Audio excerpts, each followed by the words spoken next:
நிறைய பேர் வராம இருக்காங்க. குமாருக்கு வயிற்று வலியாண்டி, ரவிக்கு வந்து ரொம்ப ஜுரமா இருக்காண்டி. எங்க பார்த்தாலும் சளி, ஜுரம், வயிற்று வலி. என்னடி முடியுது?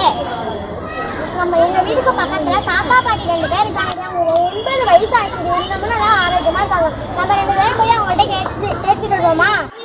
பக்கத்துல ஒரு தாத்தா பாட்டி இருக்காங்க. அவங்களுக்கு 80 வயசுக்கு மேல இருக்காங்க. அவங்க ரொம்ப ஆரோக்கியமா இருக்காங்க. அவங்கள்ட்ட போய் நம்ம கேட்போமா? நம்ம பெரியவங்க தான் டெய்லி ஒரு 10 எல்லாம் பறித்து வெறும் வயிற்றுல மென்று தின்னவங்க. சாயந்தரமும் காலையில் சளியை எடுக்கும்.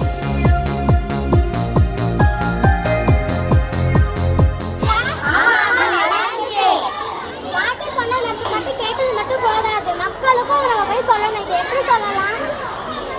விடுபாட்டு மூலமா சொல்லலாம். Super super idea.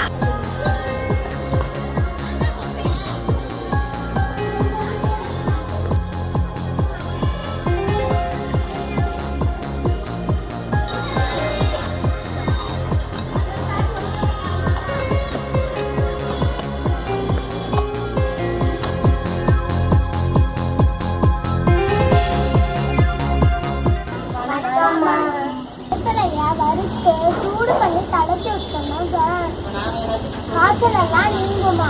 காலகட்டத்துல உலகம் ரொம்ப பயப்படுற நோய் வந்து சர்க்கரை நோய் தான். அதுக்கு சர்க்கரை நோய்க்கு ஒரு சின்ன எளிய மருந்து இருக்கு. அது என்னன்னு உங்களுக்கு தெரியுமா? கருவேப்பிலை. காலையில கருவேப்பிலைய 10 பறிச்சு 48 நாள் தொடர்ந்து சாப்பிட்டோம்னா சர்க்கரை நோய் விலகும். சின்ன பிள்ளையா இருந்தாலும் நல்லா ஆரோக்கியமா இருக்கணும், உடம்பு நாள் எப்படி இருக்கணும் அப்படின்னு பிள்ளையா இருந்தாலும் நீங்க சொல்லுங்க.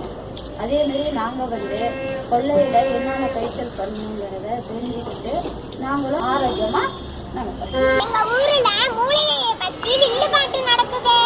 ஏதோ தெரியுப்பா. மணத்தக்காளி கீரை சாப்பிட்டா வயிற்று புண் வாய் புண்ணு ஆறுமா.